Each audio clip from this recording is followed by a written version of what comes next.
Cuando hace 10 días Larreta se fue por muy poco tiempo, porque no le gusta ausentarse, a España, y tuvo varias reuniones allá con la gobernadora de Madrid, etc. El señor que nos gobernó a los porteños es este señor que está acá, con poca fanfarria, ¿no? Así es, así es.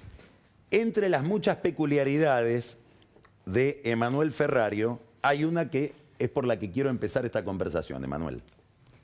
¿Cómo es que un político en la Argentina puede entrar a la política por la puerta de un currículum en LinkedIn?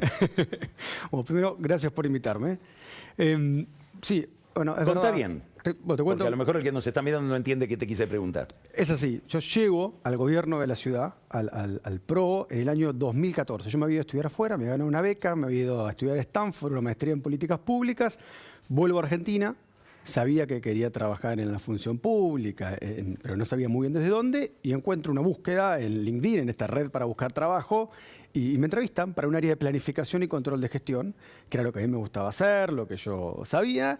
Me hacen la entrevista y termino entrevistado en 2 o la tercera instancia con Horacio Rodríguez Larreta, que todavía sigue haciendo, sigue entrevistando a algunas personas que las áreas les recomiendan, me entrevista y bueno, y empecé a trabajar en el gobierno de la ciudad. Ahí está, hoy estuvimos todo el día trabajando. Y empecé a trabajar en el gobierno de la ciudad y así lo conocí a Horacio, trabajando en un área de planificación y control de gestión, que son los que ejecutan este método que te escuché hablar a vos con él hace un tiempo atrás. Contame de tu biografía hasta que llegaste a la política. Vos sos de... Rafael Obligado. ¿Dónde queda? Provincia de Buenos Aires, en el norte, es a 4 horas de acá, es un pueblo de 500 habitantes. Yo hice mi jardín, mi primaria, mi secundaria pública ahí, me gané una beca y me vine a estudiar a Buenos Aires. Estudié en Ditela, Relaciones Internacionales, quería ser embajador. Me recibo, me voy a trabajar al grupo Tequint, trabajo en Tequint 4 años, luego me voy al Congreso, me gano una beca, me voy a estudiar a Stanford, vuelvo, comienzo a trabajar en la ciudad de Buenos Aires, después me vuelvo a ir y bueno, regresé y ahora estoy acá en esta posición. Sí, un pueblo muy chico, me crié una familia clase media típica, mi madre docente, mi viejo metalúrgico, muy descreídos de la política, pero bueno, la verdad que mi vocación es clara, como lo veo, como lo siento, y es el día de hoy. Mi familia estuvo la semana pasada acá visitándome y mi vieja me decía, no, bueno, no sabés lo difícil que es, porque yo tengo que decirle a mis vecinos que vos trabajás en política, que sos el presidente de la legislatura. Y la verdad que un poco lo que mi vocación y lo que yo siento es esta idea de la política como una herramienta de transformación de verdad, ¿no? Suena a definición de manual de secundario, pero para mí es una definición muy profunda. ¿Por qué? Porque la verdad que venimos de una época, y el día de hoy, ¿no? Lo que vemos es un profundo descreimiento, decepción, angustia, frustración de la gente en general con el sistema político. Y la verdad que hay razones de sobra para pensar eso. Son 40 años de un Estado que no da resultado. Entonces tenés niveles de pobreza de 30 puntos. Yo tengo 36 años. En los 36 años de mi vida hubo en promedio 30 puntos de inflación, ¿no? Una pobreza de 38 puntos, la desigualdad es la misma que el 2001, no se genera empleo privado. Entonces la verdad que resultados no hay. Entonces que la gente no crea en el sistema político, y bueno, hay razones de sobra para que no crean. Entonces en este momento es para nosotros un desafío muy importante ver cómo superamos esta encrucijada. Y para mí, obviamente, la manera de superarlo es hablando de frente, hablando de la verdad, generando consensos. Ahora te quiero... Tengo varias preguntas de todo lo que has dicho. Sí. Una de ellas, le quiero contar a la gente que nos está mirando que hubo un momento en que, claro, Cambiemos, y sobre todo el PRO, desembarca en la provincia de Buenos Aires, se encuentra con esa maquinaria infernal, con una agenda de problemas. Sí. Y Horacio Rodríguez Larreta decide que sería mejor que vos trabajes con Vidal ahí y te ponen como una especie de gran colaborador para organizar la gestión.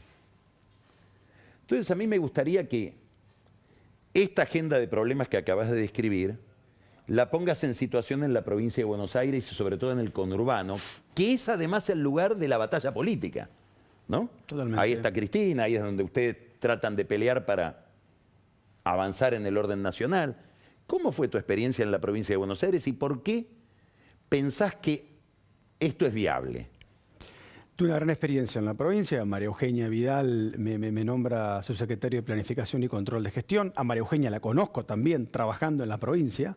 ¿No la conocías antes? No, nunca habíamos hablado. Además, la entrevista me dijo Emiliano varias veces. Después aprendió el nombre y ese es Manuel. Somos amigos y la verdad que me dio una gran oportunidad en el gobierno de la provincia de Buenos Aires. A ver, el desafío de la provincia tiene que ver primero con restricciones estructurales presupuestarias, ¿no? Y uno de los puntos era el fondo del conurbano y el gasto rígido que tiene el presupuesto de la provincia. Otros tienen que ver con temas administrativos y el funcionamiento del Estado, la falta de información, el no saber ni cuántos chicos había, ni el estado de las escuelas, nada, no había información de nada. Y sumado a los grandes déficits que tiene la provincia, en temas de infraestructura, en temas educativos, en temas de salud, en temas de seguridad. Bueno, temas que hoy fuimos para atrás. Y la provincia está mucho peor. Entonces, en ese contexto... A pesar de que el gobierno, lo estoy mirando a Kicillof, plantea que esos 4 años fueron de una destructividad extraordinaria, digamos, como que durante los 4 años de ustedes dejaron tierra arrasada. ¿Vos qué pensás de ese argumento? Yo estuve ahí... Te hago una pregunta más. Para alguien de la calle, ¿es posible evaluar una gestión bonaerense? Mira, yo estuve ahí al principio de la gestión y vi lo que encontramos, y vi lo que había, y vi la desidia que tenía el gobierno de la provincia de Buenos Aires, y también vi la transformación que se hizo en esos 4 años. Lo vi. Por supuesto, falta un montón. Y todos los que vivimos, los que viven en la provincia de Buenos Aires, saben perfectamente la situación, lo que es y lo que se avanzó y lo que no. Pero digo, nadie puede discutir el SAME en la provincia de Buenos Aires, nadie puede discutir la lucha contra las mafias que hizo María Eugenia Ritondo. Digo, nadie puede discutir esos avances. Por supuesto, faltó y falta. Pero yo creo que la provincia de Buenos Aires, por supuesto, que tiene una salida, pero tiene que tener un plan, tiene que tener un buen equipo, tiene que tener una gestión. Y creo que, bueno, nada, requiere de mucha voluntad política y mucha decisión. Como podemos ver, por ejemplo, en la ciudad de Buenos Aires, que es lo que viene llevando adelante Rodríguez Larreta. Primero Mauricio Macri, los primeros 8 años, después Horacio Rodríguez Larreta. Yo llegué a la ciudad, Carlos, hace 20 años más o menos, ¿no? Tenía 17 años. Y yo recuerdo lo que era la ciudad hace 20 años y lo que es ahora. Y bueno, la transformación es increíble, en términos de seguridad, en educación. Alguien te diría, bueno, es Bélgica, tiene recursos extraordinarios. Lo está diciendo el gobierno ahora cuando pide el... ¿Qué opinás vos de esto, de que los porteños viven en una especie de spa? No, respecto al resto del país. Yo creo que lo que hay acá es una buena administración. Hay una muy buena administración de los recursos. ¿No es muy cara esa administración en términos de impuestos, etcétera? Yo creo que obviamente siempre tenemos que trabajar para poder bajar los impuestos. Y es lo que empezamos a hacer en el 2017. Eso hay que sostenerlo, ese plan. Ahora, lo que yo creo que hay una administración que tiene un equipo, que tiene un plan, que tiene un método y hace que las cosas pasen. Y lo que Larreta promete sucede en la ciudad de Buenos Aires. Digo, son hechos concretos de gestión. Ahora, volviendo al tema de los recursos y un poco lo que vos planteabas de la coparticipación, ¿no? Esta alergia que tiene el gobierno nacional a la autonomía de los porteños. Esta cosa de quitarnos de un día para el otro el 13% del presupuesto en plena pandemia, que era todo el presupuesto de educación para todo el año o de salud para todo el año. De un día para el otro nos lo quitaron. Y el gobierno tuvo que agarrar y ver cómo se organizaba para seguir adelante gestionando. Y eso es lo que hicimos. Fuimos a la Corte. Seguimos la vía institucional, hicimos el reclamo y ahora estamos en la Corte con el Gobierno Nacional en un llamado. La idea es negociar semanalmente por las próximas 2 o 3 semanas para tratar de ver si se logra algún tipo de diálogo. Pero en el medio, el Gobierno Nacional llama a los gobernadores y hace este encuentro la semana pasada que vos recién mencionabas. No sé si no sabemos cuál fue el mensaje que quería mandar. Bueno, el mensaje es que ustedes son otra cosa respecto del país. Y ese va a ser un mensaje que Larreta, si quiere hacer una carrera presidencial, va a tener que, de alguna manera, desmentir. Lo que vemos son, con la coparticipación, con el cierre de las escuelas, con la discusión que dieron hace un par de semanas con el subsidio al transporte, ahora con el revalúo. Lo vemos que hay claramente una intencionalidad del gobierno nacional en contra de la ciudad de Buenos Aires. ¿Por qué no explicás lo del revalúo? Lo del revalúo realmente es tremendo lo que están haciendo. Es un acto de discriminación y injusticia hacia todos los porteños. Con este nuevo mecanismo que ellos proponen, ¿qué es? A ver. Lo que están diciendo ellos es multiplicar por 4 la evaluación fiscal de los bienes. ¿Esto qué va a ocasionar? Básicamente, 229.000 nuevas personas en la ciudad de Buenos Aires van a pagar impuestos a los bienes personales y además los que ya pagan pueden llegar a tener un aumento hasta del 500%. Claramente, esto está dirigido, aplica a la ciudad de Buenos Aires. Ahora es la ciudad de Buenos Aires. Pero luego no sabemos por dónde van a seguir. Por eso es tan importante esta idea de trabajar con todos los gobernadores en el federalismo y la importancia del federalismo, pensando en el mediano y en el largo plazo. Vos decís, yo llegué a la política por una vía poco convencional, de golpe, sin conocer a Vidal, aterricé en la gobernación de la provincia de Buenos Aires. Ahora, con una experiencia política, yo te diría, por lo que veo, casi exclusivamente administrativa, con todo lo aséptico que puede ser eso, desembarcás en un lugar misterioso, opaco, que sería una especie de el corazón del corazón de la política, que es la legislatura de la Ciudad de Buenos Aires. Voy a decir una palabra horrorosa. El viejo Consejo Deliberante. ¿Y cómo te manejas ahí? Bueno, el año pasado...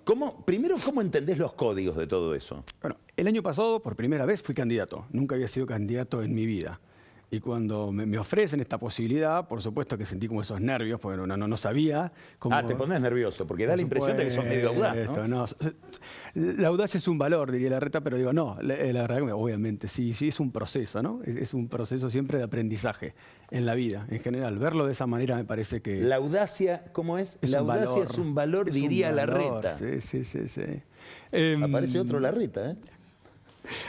¿Y cómo llegó? Llegó a la legislatura y la verdad que me recibieron todos muy bien, porque nosotros venimos con una legislatura, Carlos, que es el signo, es la manera en la cual gestiona el gobierno de la ciudad, que es donde se trata de generar consenso. Nosotros somos una coalición, ¿no? Somos una coalición, somos 32 legisladores, son nuestro interbloque, pero es una coalición que está conformada por más de 10 partidos políticos.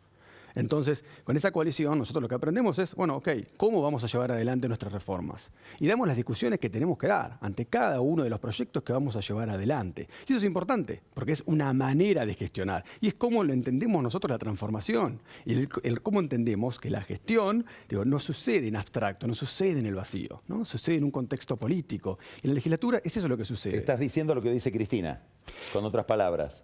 Yo creo que... Es decir, lo importante no es tanto, la receta puede ser muy importante, pero si falla la política, la receta no camina. Yo creo que son las dos cosas. No ¿Eso lo no es un tendría que haber problema aprendido técnico. más Macri durante su gestión? Yo creo que... Porque uno cuando lo mira a Larreta dice, este hombre está mucho más preocupado por el cómo que por el qué. Yo te digo que Horacio y lo que muestra la gestión de la ciudad son las dos cosas. Claramente tenemos un plan, tenemos un norte, pero cómo lo implementamos es igual... con la gestión de Macri en La Nación. Pero cómo lo implementamos es igual de importante. Yo creo que en el caso nuestro, en Cambiemos, 2015, 2019, nuestro gran logro fue amalgamar, generar un movimiento para poder ganar el poder, ganar el gobierno en el 2015. Y eso fue un gran logro, sacar al kirchnerismo después de 12 años de kirchnerismo en el poder. Y eso fue muy importante. Pero lo que sucedió fue, ok, durante el gobierno, y eso lo cuenta el propio Macri, había que ir negociando con los propios aliados y la propia coalición de gobierno las medidas, incluso que eran más difíciles hacia adentro que hacia afuera. Entonces creo que eso es una diferencia para Juntos por el Cambio en el futuro, que es muy importante. ¿Cómo es la relación de ustedes en la legislatura con el kirchnerismo? Toda la pirotecnia que hay en la superficie, cuando ustedes negocian, se tratan, cuando discuten, cuando hablan, ¿los niveles de incomunicación son los que ve la gente o hay otra comunicación ahí? A ver, en mi rol de presidente de la legislatura, yo tengo que hablar con todo el mundo, porque tengo un rol de administración y coordinación de la casa, como le dicen todos los que trabajamos en la legislatura. Entonces hablo con todo el mundo y es parte de lo que hago. Claramente no estamos de acuerdo en muchas cosas, y principalmente en temas políticos, en temas de políticas públicas. Entonces llega un momento donde ahí no podemos avanzar en consensos ni ningún tipo de acuerdo. Pero en otras cosas sí. Hay leyes que son importantes, que son transformaciones para la ciudad, que logramos trabajarla en conjuntos con ellos. Ahora me pongo en el lugar de Milei y digo, todo eso es una casta. Es mentira el conflicto. Son todos lo mismo. ¿Qué opinas de ese discurso? Yo creo que Milei, ¿qué representa? Yo creo que Milei es un gran revendedor de populismo, ¿no? En Argentina estamos revendedor de populismo. ¿Por qué? A ver. En Argentina estamos acostumbrados al populismo de izquierda, normalmente, ¿no? Yo creo que lo que estamos viendo acá es sobre un origen genuino, real, que es la frustración de la gente con la política, ¿no? La necesidad de que haya un cambio, porque la verdad es que esto no funciona, no me da resultados. Milei lo que hace es aplicar un manual. Aplicar un manual que se aplicó en 30 países. Que lo aplicó Trump, lo aplicó Bolsonaro, lo aplicó Orbán, lo aplica Vox. Es una forma de vincularse ante tanta desesperación. ¿Cuál es? A ver, describilo. Bueno, es el simplismo, son los espejitos de colores. Es eso, ¿no? Es como, bueno, mira, hay un profesor que yo respeto mucho, se llama Ron Heifetz. Él dice que las sociedades enfrentan dos tipos de desafíos. Desafíos técnicos, que es vamos de acá hasta acá, en 2 puntos, siguiendo una receta. Y Y lo único que necesitas es tener 4 técnicos en una sala para que digan cómo lo vamos a solucionar. Un poco lo que plantea Milei, ¿no? Leyendo 3 o 4 libros, sé cuál es la solución para los problemas que tiene la Argentina de manera histórica. Es lo que le reprochan a Macri, inclusive desde dentro de Cambiemos, a tener esa sacralización de la receta. Por eso hay una manera que es esta, la técnica, y hay otra que lo llama lo adaptativo.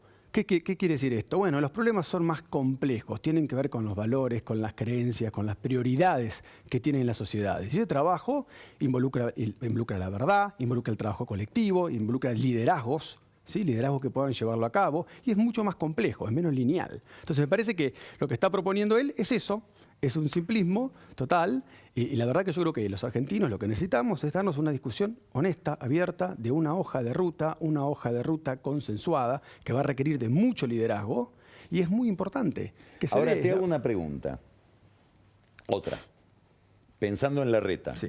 de quien vos estás muy cerca. Esta idea, la idea de que tiene que gestarse un consenso, una alianza amplia, él dice que el 70%. ¿Con quién te peleás? Digamos, ¿cuál es la idea que no negociarías en esa alianza? ¿Cuáles son las 2 cosas que vos creés que no están sometidas a discusión en la construcción de esa masa crítica, de esa coalición? Bueno, lo que Porque es... si da la impresión de que, bueno, finalmente hay tanta gente adentro y negociamos con tanto que tampoco tenemos rumbo. No, hay valores que son innegociables en este norte. La defensa de la libertad, la defensa de la independencia de la justicia, los valores de la república, digo, la inserción en el mundo. Hay valores que son claves, que son norte hacia dónde queremos ir. Entonces vos podés dialogar, podés Pero llegar a cuando esos valores acuerdos. los bajás a un programa ya es más difícil. Bueno, ese es el desafío, ¿no? De que ese programa pueda discutir el qué, los detalles de cada una de esas políticas. Pero estamos en el momento para hacerlo. Es el momento para hacerlo, y Juntos por el Cambio tiene ese desafío por delante. Tiene un año para poder avanzar de esa manera y llegar a un acuerdo, y un acuerdo que sea programático, que sea con sustancia. Y creo que lo vamos a hacer. Te llevo a otra cuestión que tiene que ver con tu actividad académica. Contame. Porque este señor es profesor de Economía del Comportamiento. Sí. A partir de la economía del comportamiento, que es donde se cruzan, digamos, la economía con la psicología, con las Exacto. motivaciones subjetivas, etc. ¿Cómo estás mirando hoy el tema de la inflación en la Argentina? Si tuvieras que dar una clase sobre inflación, en la DITELA das clases, ¿no? Doy clases en la DITELA. ¿Qué le decís a tus Hace varios alumnos? años. Bueno, para los que nos están viendo, la economía del comportamiento lo que sostiene es: no somos agentes racionales al momento de tomar decisiones. ¿Eso se lo explicaste a Larreta también? ¿Eh? Larreta, vos sabés que Larreta leyó un montón de libros sobre este tema. Sí, ¿eh? me estás dando la respuesta equivocada. Porque eso no se aprende en los libros. Larreta Me estás leyó un confirmando mi presunción. Larreta leyó un montón Lee sobre economía, emociones. sobre economía del Se comportamiento. leyó 40 libros sobre emociones. ¿Eh? Son muy malos, son muy malos. A ver.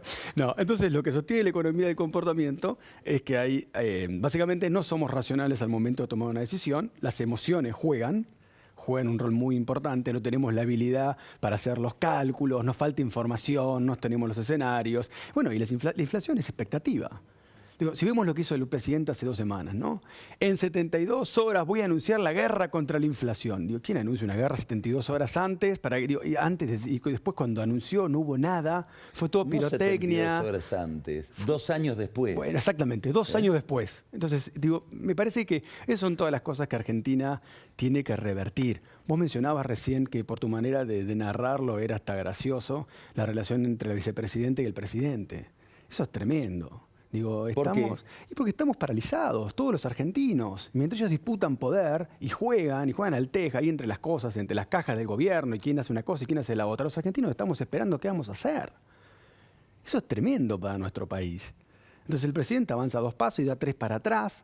Digo, el país está como en una situación de shock. Digo, realmente tenemos que ser Si muy esta crisis se responsables. agravara, vos, olvídate de Larreta, que puede tener sus propias, vos, en tu rol de político y académico al mismo tiempo, ¿qué debería hacer en medio de una crisis si los gobernadores avanzaran contra Fernández, los sindicatos, Cristina, la oposición? ¿La ve pasar? ¿Interviene? La oposición, digo, y todos fuimos claros con eso, digo, siempre estamos abiertos al diálogo. siempre, porque digo, lo más importante es que este país encuentre un camino, pero ese diálogo tiene que ser un diálogo serio. Y hasta ahora el gobierno nacional, todas las señales que dio, es que no le importa dialogar seriamente. Y vuelvo al ejemplo de la coparticipación. Digo, de un día para el otro, el presidente le manda un mensaje al jefe de gobierno diciéndole que le va a quitar el 13% del presupuesto, 122.000 millones. Entonces, y así podemos ver, no sé, Máximo Kirchner diciendo que los porteños votamos dictadores o nos olvidamos de la dictadura. Entonces, digo, claramente, no se puede construir seriamente con ellos. Es muy difícil, porque no tienen palabra. Última pregunta. Ahora voy a otro de tus personalidades. A ver. Dijiste que lo primero que estudiaste fueron relaciones internacionales. Así es. La última.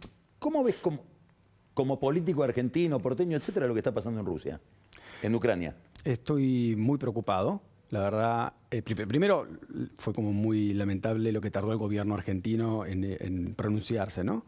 Pero luego, viéndolo ahora la situación, las imágenes de hoy, los crímenes de guerra, la verdad que estoy muy preocupado. Siento que eso nos plantea un desafío enorme. Si bien Rusia se está retrayendo, creo que la situación y el impacto que va a tener eso a nivel económico aún no lo sabemos para la Unión Europea y para el resto del mundo, principalmente en temas de energía.